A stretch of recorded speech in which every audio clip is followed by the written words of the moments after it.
Greetings, children of the screen. Your friendly neighborhood nerd scum here once again with another of my top 3 of 2017. Now, initially, this was going to be my top 3 independent small press of 2017, but my top 3 ended up all being from Image, so therefore we have the top 3 Image books of 2017. Now, if you guys would like me to do another video detailing my top 3 other small press books, just let me know down in the comments and I'll get right on that. So, this has the same criteria as previously. If it was a mini-series, it had to be more than halfway over when I started making this list. If it's an ongoing, then I had to have read enough of it to determine its merit and placement on this list. So without any further ado, let's go ahead and jump right in. Coming in at the number 3 slot, we have Extremity by Daniel Warren Johnson and Mike Spicer. This book is really dope. It is a post-apocalyptic, seemingly slightly Viking-influenced in terms of the visuals, revenge story. In this world, which I do believe is Earth in the distant future, but it might be an alien planet, it's kind of unclear. Basically, something has happened with the world. There's been a catastrophe, and everyone lives on these like mountain meteors that hover above the ground because the gravity of Earth is all screwed up. And they're all in these little clans. And at the beginning of the first book, we see our main hero and her clan being attacked by another. Now, our main character for this book is a young lady who is the historian and artist of her tribe. And basically, as a way of robbing her people of their heritage and history and culture, during this attack, they chop her hand off. And the rest of the book is focused on her and her father and her brother and the rest of their tribesmen as they go after the people who attacked them and took everything from them. But as the book goes on, we start to see that the son, who is supposed to be leading the tribe next, is definitely not someone made for war, and we also start to see revenge start to poison our main heroine. This book is really fantastic. I love the artwork in it, despite the fact that it is a little bit more on the caricature side, which is normally something that doesn't really appeal to me all that much. But within that, there is so much detail and so much beautiful attention paid to like every small little thing that once you start looking at the page, you'll find 100 things in any given page that aren't necessary for the story, but add so much texture and tell you about these characters in this world. I highly recommend Extremity, guys. Go out and pick this book up if you haven't had a chance to yet. Taking the number 2 position this time around, we've got Paper Girls by Brian K. Vaughan and Cliff Chang. This book is frickin' awesome as well, guys. It has a very Stephen King, Stranger Things type feel to it, where there's a group of young girls who work as paper delivery people in the 70s, or perhaps maybe it's the 80s, I'm sorry, the 80s. And one day, while they're out delivering papers, literally the whole world turns upside down, and they are trapped in this, like, weird parallel merging of different realities and timelines. This book literally has everything you can think of in it. It's got aliens, it's got frickin' robots, cyborgs, time travelers. There are knights, people dressed like medieval knights riding fricking dinosaurs that come into this book at one point, guys. Like, I'm sitting here trying to suss out what the overall plot is to tell you, but in truth, this book is too insane for me really to wrap my head around it and put it in a short, concise way that you can understand. Mostly because, like, yeah, I don't know how to explain it, but it is frickin' awesome.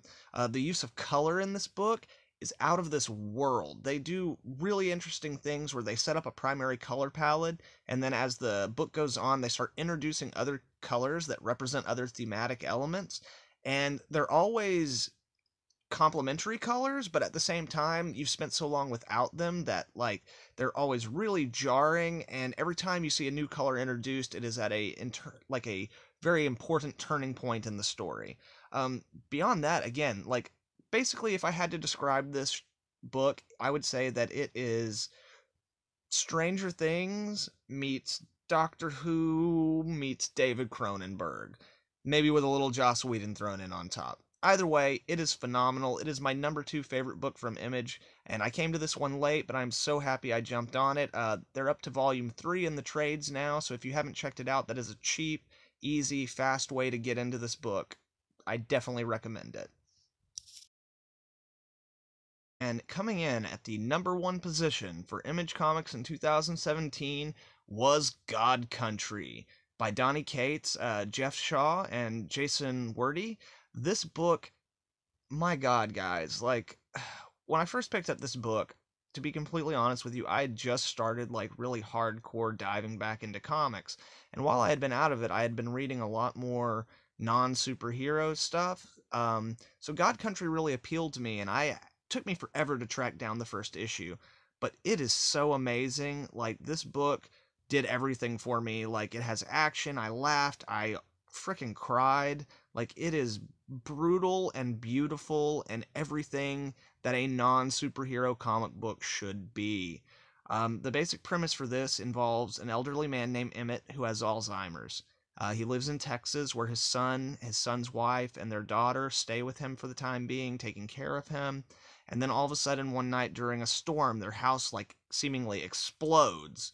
And then they're, like, surrounded by demons or something. And then, like, from out of the rubble of the house, all of a sudden Emmett pops up with a frickin' 9-foot-long glowing broadsword. And as it turns out, this sword is called Valiflax, and it is the god of all blades. It is in contact psychically with every blade that is on a field of battle in every universe, like, all of them.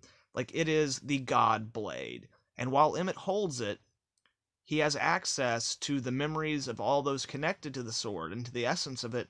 But more so than that, when Emmett holds the sword, he can remember himself. He can remember his wife. He can remember his son's face. He gets his frickin' life back when he holds that sword. A man who's been suffering from Alzheimer's for quite a while at the point where we enter this book holds this sword, and he gets to be himself. And he gets to see that look in his family's eye, the way he remembers it. And it is beautiful, and it is heartbreaking. And the rest of the book is literally just gods and other dimensional beings and demons and stuff coming to take the sword back, and Emmett refusing to give it up, because now that's his only link to who he used to be, to the real him. And he's not going to give it up for anything. He's not going to give up his family for anything. And that's what makes this book so good. It's got action, it's got laughs, it's got crazy good stuff, but at the end of the day, this book is about how we deal with loss, and how we deal with losing the people we love, and how we deal with losing ourselves. And it is just, like I said, there's no other way to describe it except it is heartbreaking, and it is beautiful. And every issue, you think it can't be better than the last one, and the next issue is nothing like you thought it would be, but it is better, and it is beautiful. Like, this book is fantastic. Because of this book, I'm reading everything Donnie Cates is doing now. Like, man, guys, I can't, this is my #1 pick of all books that came out in 2017, not just Image books.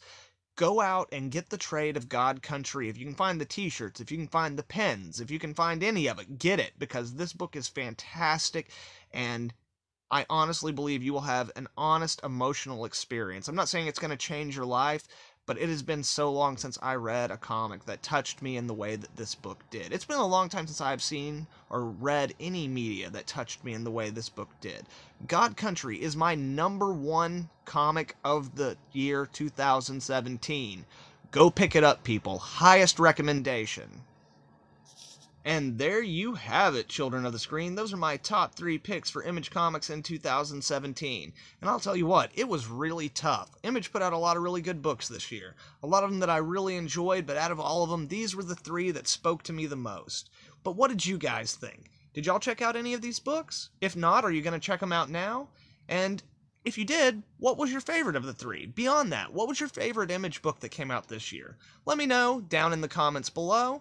If you like this video, please give it a like and share it with some friends. If you're not subscribed, go ahead and subscribe so you can check out all the content I'll have coming out in the future. As always, guys, thank you so much for watching. I hope you have a good one. Nerd Scum, out.